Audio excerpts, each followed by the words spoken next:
Hello, everyone, and welcome to the Coinbase Markets Podcast. I am DavidDuong, the Global Head of Investment Research here at Coinbase. As always, I am joined by Colin Basco, who works with me in research, and we've had a pretty busy week. Again, this seems to be happening a lot more frequently, more recently.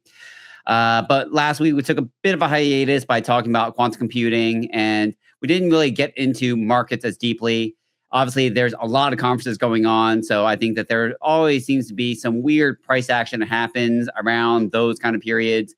We've had consensus in Hong Kong. There's Bitcoin Investor Week. This week, we're going into ETH Denver as well. So I think that it's worth kind of looking at what is driving markets at this point. I will say that I think it's a very difficult market, and I'm not just talking about crypto. I think cross-asset, it doesn't seem like it's easy trading anything from U.S. equities, precious metals to crypto, but crypto has obviously been beaten up quite a bit. That said, it's found some stability here, so we're going to get into some of the levels. I think there were some big headlines I probably want to start with first, though, because last week we saw this headline coming out of block fills, and maybe for some of the retail community, it wasn't as prominent, but certainly a lot of institutions were paying attention to it. We saw that block fills said that they had a temporary suspension of withdrawals. Colin, what's your take on that headline? What do you see happening around that? Yeah, I think generally in a bear market, you'll often see some of these headlines, and you also saw a lot of speculation on some exchanges not allowing for people to withdraw or trade crypto. And I think in general, price didn't react super negatively. I think prices already reacted super negatively. So I don't think we got any sort of huge liquidation wicks as a result of these headlines, but definitely not something that we want to see, of course, but kind of part and parcel with the price action that we're seeing right now, in my opinion. Yeah, if anything, I could take it as a reverse positive indicator, because I think it's showing that some bodies may potentially be rising to the surface. If you please excuse the parlance, but the question really has been, after the events of 10/10, as well as what happened on February 5th, who has been hurt by recent events? And block fills, for anyone who doesn't know, does a lot of work with the Bitcoin miner community, for example, by providing loans. And, why do Bitcoin miners need some of these loans? Well, they need the liquidity in order to, pay for electricity, to pay for their overhead costs. And oftentimes, they are utilizing these contracts for those purposes.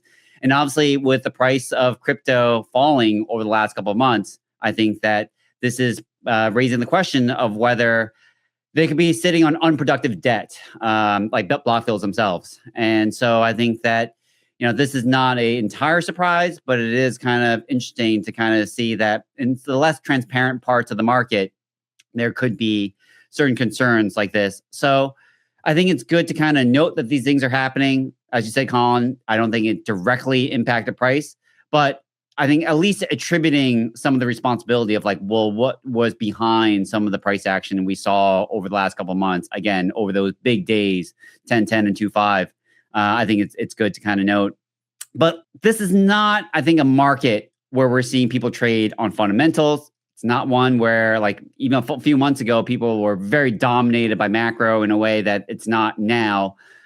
We've said it on this podcast before, everything from AI, tech stocks to precious metals, gold and silver, they're all trading on momentum, not really on the back of anything endogenous to these things. Or they're not trading on the debasement trade. They're not trading on this kind of stuff. So it's important to kind of look at, well, what is affecting things? And in the crypto space, I think it's a lot more technically driven.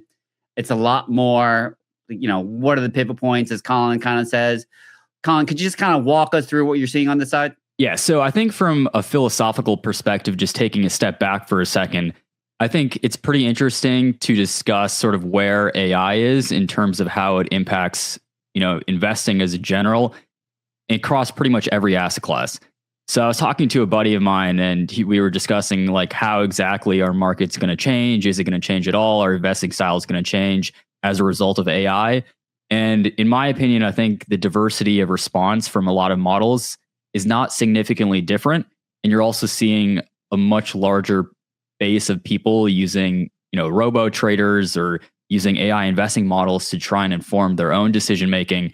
And as a consequence of this, I think a lot of people are being funneled towards a few select names, regardless of asset class. So you're seeing these large momentum plays across stocks, across precious metals. I think crypto is probably one of the most purest expressions of momentum. So I think just across the board, in my opinion, I think that the momentum is probably going to be the dominant factor in terms of investing for the foreseeable future. So let's kind of unpack that a little bit before we get into levels, because I'm a little bit kind of removed from a lot of people who are using this stuff right now. I mean, I know of anecdotally people who say that they've used AI and they haven't been happy with the results in terms of trading it. But I mean, among your friend group, Colin, like, how are they using this stuff? Are they like using AI to build a momentum trading strategy in Python and then using that to like take data from whatever trading view and kind of do the stuff? Or are they just like outright going to AI and being like, this is my portfolio, this is my positions, tell me what I need to be doing? And from that perspective, AI is just like, well, we've got like only a handful of things that we really think are profitable. So boom, here's the answer. Like, what are people doing? So I think the way that AI models is based off of just how I think conventionally people generally should allocate is based off of the highest probability profitability trades, meaning that you want to go for the higher probability win rate strategies. And those tend to be more momentum driven, right? Because if you go from a value perspective, the definition of value can vary pretty significantly across the standards of how you evaluate something. And there's often a reason for why a stock or, you know, a precious metal is valued significantly lower than what people would expect. Generally, there's some sort of underlying catalyst that has restructured the underlying value of that asset and makes it unattractive for people to hold. Whereas breakouts, as we discussed on our previous podcast, or I guess 2 previous podcasts ago, it actually reflects a fundamental change and generally requires a new catalyst to change the active repricing of that asset, meaning mindsets have actually shifted. And AI models are generally going to be the most up to date. So they're going to screen for the most latest catalysts. All the good models, at least, will generally screen for the latest catalysts and will generally pick winners, at least in my experience. Or if they're based off of a quantitative backtest, they're going to choose the higher profitability, higher probability trades, in which case you generally will see those also picking those momentum winners. And then as a result of that, you get a lot of capital that flows into those assets. That makes it more attractive. Then they start trending on narratives. Narratives are building after price. You get those breaking headlines. And as a consequence, you get more and more capital drawn towards those assets. And I think that's one of the reasons for why you're seeing a lot of these assets. If you look at their charts, they're pretty much parabolic curves for a lot of these stocks. And it's centralized within the top few percentiles of the S&P 500. So like if you look at the concentration of returns over like say the past 5 to 10 years, you're seeing it's increasingly concentrated within this like very small percentage of the S&P 500 and within a few precious metals, et cetera. Yeah, I think that's a huge point. And this kind of brings us back to crypto because obviously we've been kind of pinned inside 2 key levels over the last, I would say like 2 weeks at least, probably a little bit longer, definitely after the events of like 2.5. And I think, of course, many people are trying to figure out, are we in a kind of place where we're going to see a breakout for our space? Or, you know, is this going to create a new trend to the downside or upside? Like, you know, like obviously there's a lot of people who play like just pure mean reversion when they're looking at crypto. So I know that you look a lot at pivot points, and maybe just kind of go into like, first of all, what do you mean when you say pivot points? What people should be looking at when they're looking at that kind of stuff? And what are the key levels to kind of be paying attention to now? And then I think that's going to take us into the next section, which we just wrote about in our last weekly, which is a kind of gamma exposure. But first things first, support and resistance right now. What are you seeing? Yeah, so pivot points are very simple. It's just local highs and lows in price. And on the chart, you can see essentially a heat map of what we think are the key levels. So key level just means an area where we think that price is likely to react because a lot of the liquidity is built up there. So essentially what we can do is we can look at key pivot points, which are those local inflections in price, which already gives them significance because you can see that that's a local sort of inflection where people have changed their opinion of the valuation of the asset. And we can look to make them whatever levels where we see a lot of those pivot points overlapping. That generally shows that there's a lot of meaningful volume that is built up around those levels. We'll see them depending on the volume that's been traded at those pivot points, how tightly close together they are within a small price range can also be useful. If we see a lot of overlapping pivot points during those times, if we see unretested levels, so pivot points that haven't been, traded again, generally there's going to be a lot of volume that's going to be built up around those areas, and those are going to be pretty important areas to keep an eye out for. So what we did is we essentially looked and scored all of these levels across the same sort of period in time. And what you'll see is a sort of dynamic chart where we can identify where the densest support areas are and where the densest resistance areas are. And based off of that analysis, we're going to see right now, I think the densest support area is around 60K. And then the most dense area of resistance is around 82K. And it's pretty interesting because a lot of our conversations with clients have also resurfaced these exact same levels. So it does appear that a lot of key players and large players in this space are primarily going to be looking at these two areas to see a sort of huge reaction one way or another. I like that. And there's a layer on top of this as well. And I think that this is something that we've discussed before. I mean, I write about this a lot in our newsletter. I've been writing about it for the last 4 or 5 years or whatever. But definitely, I've never kind of taken the time and just explained it on the podcast. What should you be looking out for when we're talking about gamma? And for anyone who doesn't know, gamma is what is known as one of the Greeks inside of options trading. So whether you trade anything, typically you have things like delta, gamma, theta, vega, and they all represent either the time aspect or the volatility aspect. Gamma represents the sensitivity that the actual option price has, or rather the delta has, to the price of the underlying, i.e. in this case, let's say we're trading Bitcoin. As Bitcoin price moves, let's say either higher or lower, your gamma, i.e. the speed at which the delta changes, actually also kind of shifts. And this matters a lot because when we're talking about gamma, this can either accelerate the move to the upside or downside when we're talking about prices, or it could pin you at certain levels. And that depends on whether you are long or short gamma, or more specifically, if the dealer is long or positive or negative, the gamma. Colin, you wrote about this as well. I'm going to share a chart in just a second, but can you kind of walk us through what you're seeing in terms of what gamma is currently doing to this price setup for Bitcoin? Yeah, gamma is really useful because I think most people will only look at key levels, key support and resistance levels, because it's pretty easy, right? All you need is price and volume. But gamma gives us an additional lens into the market to be able to better size and choose what type of trades we make at those key levels. So as you mentioned, gamma is really useful because it shows us exactly where dealers are going to be hedging dynamically, and it shows how they're more likely to react in those key areas. So looking at support and resistance lines in accordance with where we see large gamma positions is really useful for being able to determine whether or not we want to take a breakout trade or if we're going to play mean reversion. So here on this chart, essentially when gamma exposure is positive, the hedging behavior will tend to be more stabilizing than destabilizing. So for example, if Bitcoin rises, then hedgers will often have to sell Bitcoin to stay hedged. Whereas if Bitcoin falls, then hedgers will have to buy Bitcoin to rebalance. And as a result of that, whenever we see high positive gamma, then that results in price acting more as a shock absorber, meaning you're essentially selling strength and buying weakness, which is what you mentioned as pinning, where you'll essentially get price action that will stop or consolidate around those strikes. That is more in terms of trading to reward mean reversion rather than trading, a momentum breakout. So in that case, you'd expect to play more of a range trade. The opposite is when gamma exposure is negative. So that's when the hedging behavior flips and you get a destabilizing move, which generally will work in favor of a trend breakout or a breakdown. So in that scenario, if Bitcoin rises, you'll see hedgers being forced to buy more Bitcoin. Or if Bitcoin falls, then hedgers essentially will have to be forced to sell more Bitcoin. And that will cause, an accelerated cascading liquidation type event where you can start trending in one direction or the other.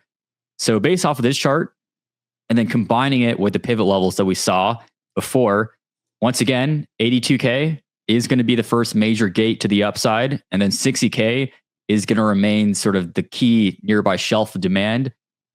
But it gets a little bit more interesting when we look at gamma, because now we're seeing that in the 60 to 70K range, we're seeing excessively negative gamma. What this means is that the probability that 60K serves as, a first area of potential support, that case weakens a little bit, because now, given that the fact that there's a lot of negative gamma built around 60K, there is the possibility that Bitcoin just slices straight through and dealers have to sell Bitcoin, and that can cause another cascading liquidation down to 50K. So that's where it gets a little bit difficult to play the mean reversion trade on the downside. But on the upside, we're getting the opposite. So around 82K, if we get a breakout there, we see a pretty strong pocket of positive gamma around 85K and around 90K. 90K is also a pretty big psychological area. So from that perspective, the mean reversion play makes more sense on the upside rather than on the downside. So I think all of that just is useful in terms of building out scenarios for sort of how you would trade each of these levels. Yeah. And I think that brings us to the next point, which is, I've actually just recently changed the view that we have on Q1 because, coming into the year, and we published this in like mid-December of last year, we thought that, I will say this more specifically, I kind of thought that we would actually be in a great setup from a macro perspective, from where crypto is. I was positive on what we're going to see on crypto legislation, for example. And, we're obviously at these current levels, before I was going to take a more cautiously optimistic stance, i.e. I was kind of like, all right, I think it's going to go up, but obviously they're leaving some room for doubt because potential government shutdown or this or that, or the other thing.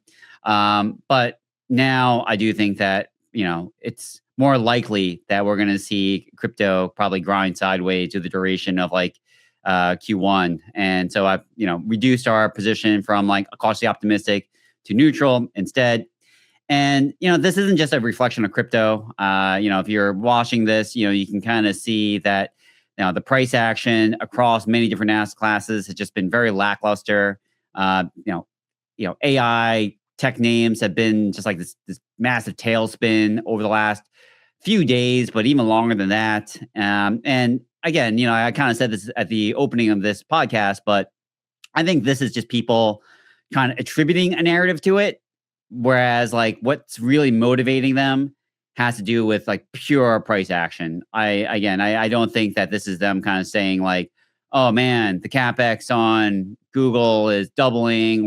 I'm really worried about their ability to kind of generate a return. That is the narrative we've assigned to it. But I think more realistically, they're kind of just okay, it's gone up a lot. I don't know how much more it can kind of go up from here. I've been playing this momentum kind of position in whatever asset so far. So maybe it's kind of time to take some chips off the table. But at the same time, I don't know where to take umbrage. I don't know where they're going to find a safe spot in the world. And I'm not talking about, per asset kind of thing. I'm talking about just broad asset class kind of perspective. So I think it kind of leaves us back towards, well, we're going to just trade this systematically. And maybe that goes back towards using AI to kind of trade these things or whatever. But I feel like this is kind of the place we're in the world right now. And I don't have a good edge on, at least on a fundamental basis, where this stuff is going to be moving. Even though I would say there are these things that have been developing, not to have a very inelegant kind of transition, but Ethereum, we've been seeing a lot of activity there in terms of changing up the leadership, which is the headline that kind of came out this week. But also, I think there were some pretty big kind of headlines coming out from Vitalik, who's suggesting that there could be some transition from the way the L1 versus the L2 landscape should look. I think he wants to dedicate more time towards focusing on differentiation when we're talking about the L2s. I don't know, Colin, what's your take on some of those things? Let's just kind of start with the L2s. Yeah, I think what he said made a lot of sense, because I do think that Ethereum itself has become a lot cheaper and is able to process a lot of activity due to the recent network upgrades. Even if you just look at a simple chart of the average gas price versus the gas used, the amount of gas used on Ethereum is really high, which means that it is able to process significantly more computations, and it's just been going up over the past couple of years. Whereas in the opposite, the gas price itself has been just going down. And it's actually relatively cheap. Like back in the day, I remember trading on some of these decentralized platforms and being really pissed off because on Ethereum, you essentially were paying like $15 just to execute an average transaction sometimes when you're trying to buy a new coin. Whereas now prices have come down considerably and it's able to still execute pretty complex transactions. So the case for the L2 is just another sort of, side lane. If you were to view Ethereum as like a highway and each of these L2s are offering additional lanes for you to transact, it doesn't seem like it's really needed as much anymore. Instead, it seems like all of these network upgrades have made Ethereum just a much larger highway in and of itself. So it doesn't really need these extra lanes. So then the question then becomes like, what is the actual differentiator for why should we even use an L2? And that's where we want to see organic activity pick up. We want to see real differentiation across the L2s. And I think that's the main case that Vitalik was making. And from this perspective, we essentially put together an organic score for some of these L2s, which is based off of the daily active users, the transaction count. We also penalize transaction count to avoid, specific chains that can artificially inflate activity from incentive-driven activities. And based off of this organic index, what we see is that the base chain is essentially the one with the strongest footprint for organic usage, basically on a combination of both breadth, but also meaningful fee paid demand.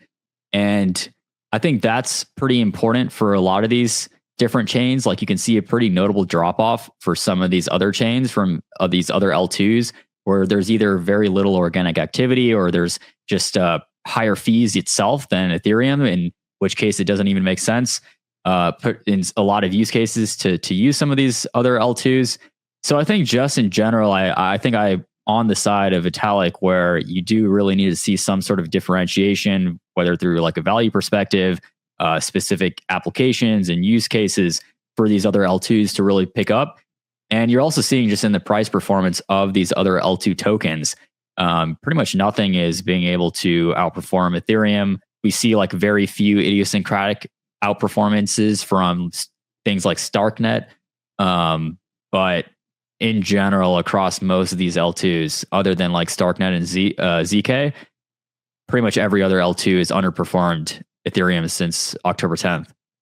Yeah. And I think this is interesting because it's coming on the heels of some pretty massive headlines. I mean, if this were any other time, I would say like this would be the focus that, the crypto community would kind of be having. Like we saw a headline from BlackRock saying that it's going to start allowing its BUIDL fund, which for anyone who doesn't know, that's their like on-chain money market fund.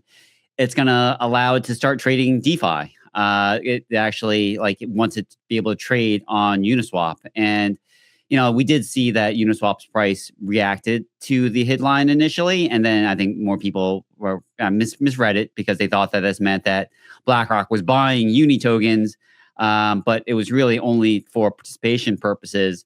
But still, I think the fact that these things are being utilized, that large institutional players are actually using this stuff, and this should be a huge kind of pro in the book of crypto. That this is what we wanted. This is the stuff that has utility. Like people want to be able to use this stuff, and it's having just the de minimis pressures on positive price pressures on the market. Another one is the DATs. Over the course of the last week, we saw two pretty big headlines kind of come out. We saw that MicroStrategy did step in and they bought between February 9th and February 16th. Bitmine, ditto. They bought more ETH over the last week. Yet you're seeing very little price reaction happening right now. I don't know, Colin, what are your thoughts on that? Yeah, I think generally speaking, DATs have not been a great leading indicator for price appreciation. And you can just look at a distribution chart for where you see large sums of supply being acquired by DATs for either Bitcoin or Ethereum. So I think ideally their play is that they should be able to DCA enough in the downtrend to lower their cost basis. But unfortunately, as we mentioned on a previous podcast, just in terms of how this works in practice for DATs is when they issue equity and are able to raise more capital is generally going to be when equity valuations are at a premium, which is obviously not the case right now for a lot of these DAT companies. So it's a little bit difficult for them to acquire large sums to reduce their cost basis enough during these downtrends.